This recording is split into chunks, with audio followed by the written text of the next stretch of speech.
ఆవుదూడ photo కానీ ఆవుదూడ బొమ్మ కానీ పూజ గదిలో ఉంటే సకల దేవతా స్వరూపమైన గోమాత అనుగ్రహం వల్ల ఇంట్లో ఎప్పుడూ ఐశ్వర్యం తాండవిస్తూ ఉంటుంది.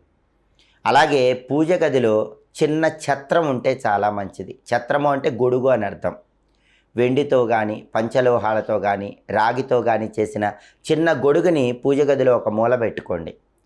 ఛత్రం సమర్పయామి అంటూ దేవుడికి పూజ చేస్తాం. అందుకని ఛత్రం చిన్న గొడుగు ఉంటే చాలా మంచిది.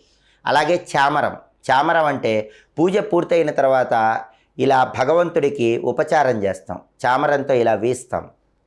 దాన్ని చామరం అంటారు. చిన్న చామరం పూజ గదిలో ఉంటే చాలా మంచిది.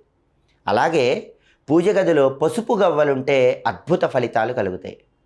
గవ్వలను మీరు వెనక్కి తిప్పి చూసినప్పుడు పసుపు రంగులో కనిపిస్తే వాటిని పసుపు గవ్వలు అంటారు.